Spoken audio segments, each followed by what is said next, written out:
between Europe and Asia, economic dialogue, humanitarian missions, multi-vector operating and the search for compromises in the world arena. How else does Kazakhstan participate in the development of the modern world? For more details, watch the program Kazakhstan International Vectors. Today you will find out how does Kazakhstan seek to ensure security of the entire region in emergency situations, what does the Red Crescent Society in the Republic do, and what recommendations does the UN provide in disaster risk reduction.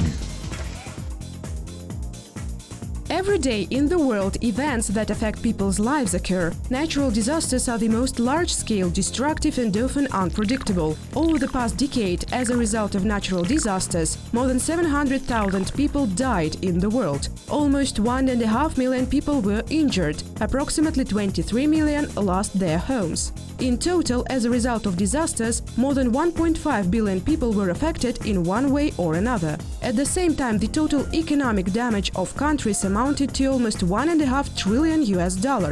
In the field of security in emergency situations, as well as in their prevention and reduction of the consequences of disasters, states unite at both regional and international levels. All Central Asian states are subject to the same emergency situations. These are primarily earthquakes, floods, landslides, mudflows and avalanches. Often their consequences cannot be eliminated by the forces and means of only one country. Understanding such threats, Kazakhstan proposed to establish an appropriate center that could coordinate the work of the emergency services of all Central Asian countries in emergency situations and to reduce risks of possible disasters. The procedure for creating the center lasted more than 10 years, because this process is very long. But in the end, an agreement was signed between the government of the Republic of Kazakhstan and the government of the Kyrgyz Republic. It was signed by the Minister of Emergency Situations of Kazakhstan at that time, Mr. Bozhko, and Minister for Emergency Situations of Kyrgyzstan, Mr. Boronov. This agreement was ratified in 2014 by the Parliament of Kazakhstan and in 2015 by the Parliament of Kyrgyzstan. That is, an agreement has basically formed the center.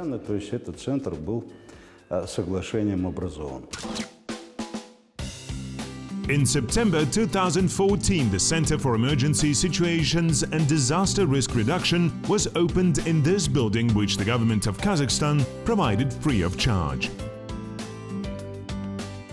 The main tasks of the center are coordination of the work of the two states, coordination of the work of states with international organizations, non-governmental organizations on disaster risk reduction, attraction of new science and new technologies to our states, coordination of operational issues in large-scale emergencies, training, knowledge and technology, and so on. That is, the entire complex of issues in principle which exists in the sphere of emergency situations is legislatively assigned as a function of the center.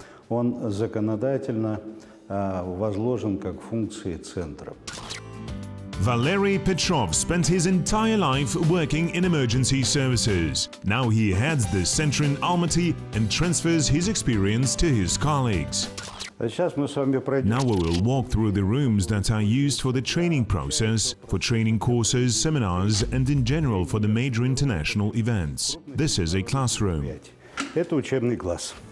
UN experts, major scientists and world-renowned experts share their experience with representatives of emergency services from not only Kazakhstan and Kyrgyzstan, but also from other countries of Central Asia and the South Caucasus. It is said here that the introduction of new technologies is necessary for effective rescue and liquidation works. Here we are trying to leave traces of this work to some extent. And if you look, then here is protection of migrants in emergency situations. A meeting on the draft law on the Red Crescent Society of Kazakhstan, which was held jointly with the Red Crescent and with the deputies of the Majlis. Here, let's say, the training on the Sendai framework program, which was held in Korea in the city of Incheon. This is the room where the employees of the center work. According to the agreement, it is determined that each participating state allocates 5 people for work in the center. Each of them was specially trained. And this is the premises of the Crisis Center. It has not yet begun its work on a full scale, but very soon representatives of all UN structures, as well as emergency services of the participating countries, will work here. That is, full cooperation will be organized here in order to more effectively conduct rescue operations and to facilitate the life and destiny of the population that will find themselves in emergency situations. The center today is practically fully equipped. Now we are solving the problem of installing satellite terminals here so that we can work even in the conditions of destructive earthquakes in Almaty. Kazakhstan is subject to the risk of almost all types of emergencies and disasters. As in other countries, in the course of such accidents, the state response services, ambulance, firefighters and rescuers come to the aid of the victims.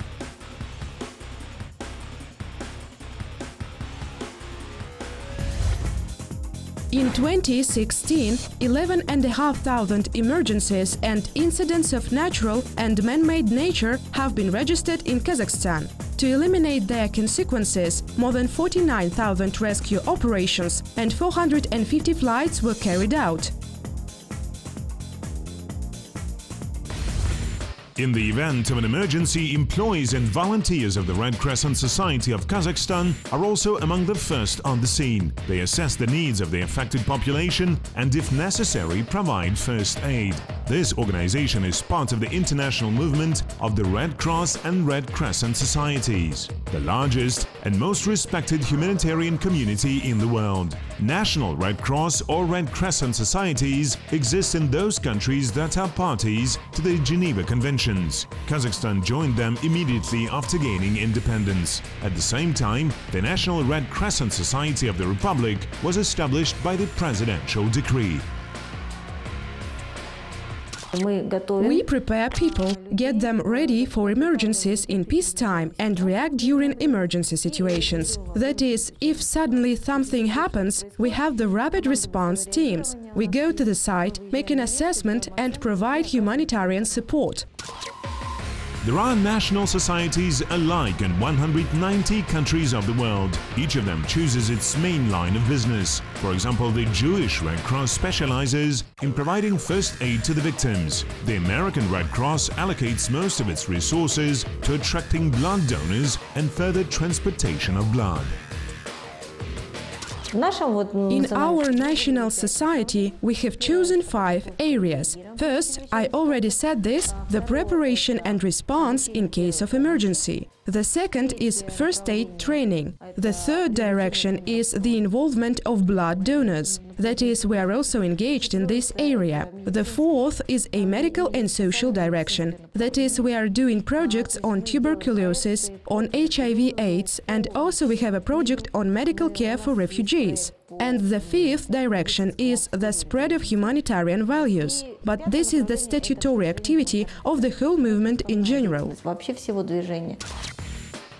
The humanitarian assistance that the staff and volunteers distribute among the victims is the essentials: water, food, clothing and footwear, hygiene products, sleeping accessories, which are purchased from donations collected from organizations and individuals. In addition, the representatives of the organization are sure that they could take on a part of the state's worries in the prevention of emergencies.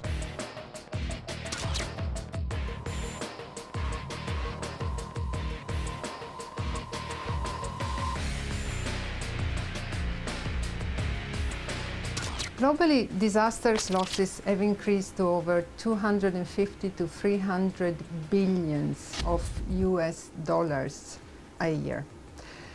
Over 80% of economic losses from disasters are due to weather-related issues. And only in 2015, over 22,000 people lost their life. Still, last year, 19.2 million people were displaced due to disasters in over 113 countries. This is clearly a very concerning picture. And to give you a practical example, we can see the impact of these disasters in a country. Serbia, for instance, in 2014, due to the floods, lost $2 billion, which basically turned the country into a recession. Being aware of the seriousness of the problem, the international community in 2015 agreed on cooperation in ensuring security in emergency situations. The first international agreement in this direction was the Sendai Framework Program. It clearly defines priorities in the work of states on disaster risk reduction in order to achieve sustainable development of all countries in the world. The Sendai Framework for Disaster Risk Reduction identifies 4 priority areas, among them understanding the risks associated with natural disasters, strengthening coordination mechanisms to enhance the effectiveness of disaster risk reduction efforts, providing funding for disaster risk reduction programs, reconstruction works at a higher quality level. In addition, the Sendai program identified an important element in the fight against disasters: the unification of efforts of all states. After all, almost always natural disasters and their consequences go far beyond the borders of one country. Let me give you a very practical example of what it means in practical terms. Let's take Fukushima. Fukushima was an example of one natural hazard that triggered the wave of the tsunami and that impacted in another type of disaster, a nuclear disaster. You can also take the example of the ashes, the volcanic ashes that took place in Iceland a few years back. They had a very strong impact on how airplane companies were able to fly around a portion of Europe, which means that our society are interlinked. Therefore, working in silos is not longer an answer. In the fight against natural disasters, and which is also crucial, their prevention, the work of international organizations is very important. Some such associations provide humanitarian assistance to the affected population of a particular country. Others bring together world experience in preventing and combating catastrophes and eliminating their consequences. UNHCR, in all this consideration, is actually the custodian of the Sendai Framework for Disaster Risk Reduction. What does it mean? It means that coordinates efforts within the international community, in particular the UN family. And we know that in Kazakhstan, the UN family is very active also in the topic of disaster risk reduction.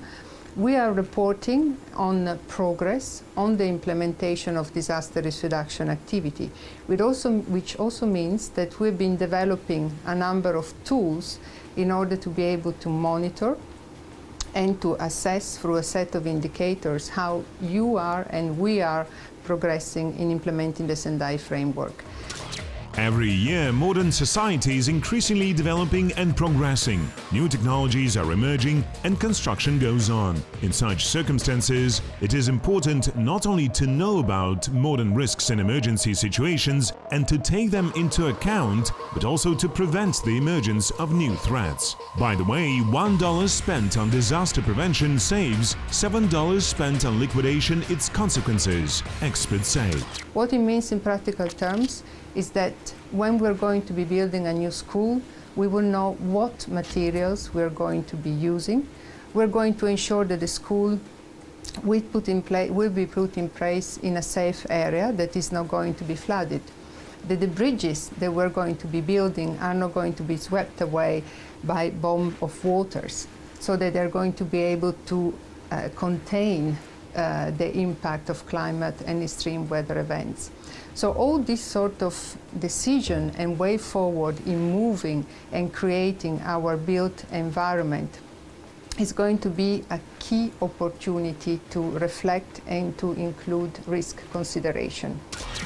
Over the first year of its work, the Center for Emergency Situations and Disaster Risk Reduction in Almaty conducted more than 30 international trainings, seminars and training programs with the participation of representatives from more than 20 countries, including European Union. All these major events are held in this main situational hall. The hall is designed for up to 100 people, equipped with all necessary visualization systems, a translation for 6 languages system and radio microphones. That is, almost all the systems that are needed, including the life support system, are present in this room. And as I said, quite a lot of major international events are held here. Moreover, not only the events organized by the center, but also the events that are carried out by large UN agencies.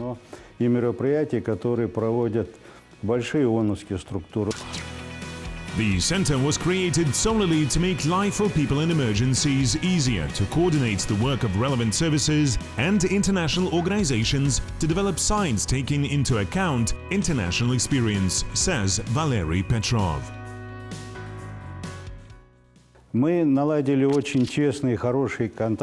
have established very close, good contacts with the emergency center, which is located in Bangkok. It is a very large center, a major center which covers almost all of Asia and Oceania and partially Europe.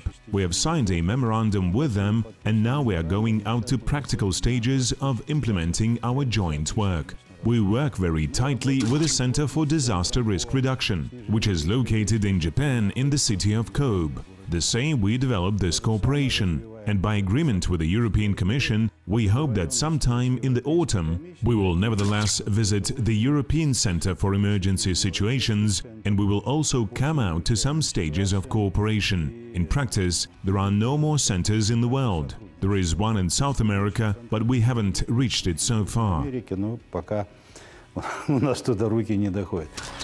plans for the near future include expansion and strengthening of international cooperation. The center also expects the closest neighbors to join its work. Afghanistan is the official observer at the center. In accordance with the agreement, it is possible, and Afghanistan is now deeply studying the issues of full-fledged joining to the center. But since these procedures are usually associated with very long reconciliation processes, we hope that, nevertheless, they will join in the near future. Today, Tajikistan is working closely enough to join the center. We also hope that in the near future they will join us. In Uzbekistan, they have the new Minister for Emergency Situations, and negotiations with him showed that there is also an opinion to join us.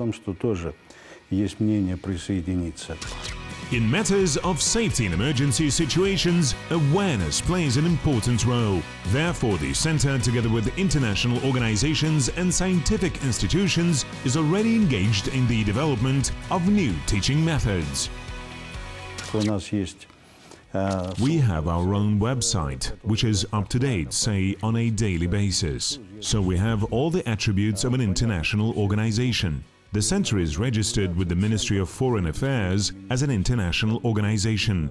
One thing remains: to work harder and harder, which we basically do every day. In any work related to the prevention of emergencies or preparation for them, knowledge is the most important aspect. After all, only understanding the possible risks, their seriousness and the likelihood that this or that disaster will happen, the negative consequences, can be prevented or at least minimized, experts say. And this is going to be a key aspect in order to turn your citizen, your community, from a passive community that doesn't know how to behave or to relate to risk to an active community that can contribute to its resilience. The government of Kazakhstan in this regard has taken a very important step by developing a center, the Crisis Management Center and Disaster Risk Reduction, that is addressing knowledge and understanding of risk by sharing information, training, but also providing training of trainers. This is a very strong contribution to the sustainability of Kazakhstan in terms of resilience to disasters, but also to the entire Central Asia region. In general, all the countries of the world that have joined the Sendai Framework for Action, including Kazakhstan, have undertaken to achieve a significant reduction in mortality from earthquakes, floods, hurricanes and other natural disasters by 2030, reduction of economic losses and the scale of destruction. In addition, by 2020 it is planned to increase the number of countries that will develop adequate national plans to implement the risk reduction strategy, expanding international cooperation to assist developing countries in mitigating the effects of natural disasters.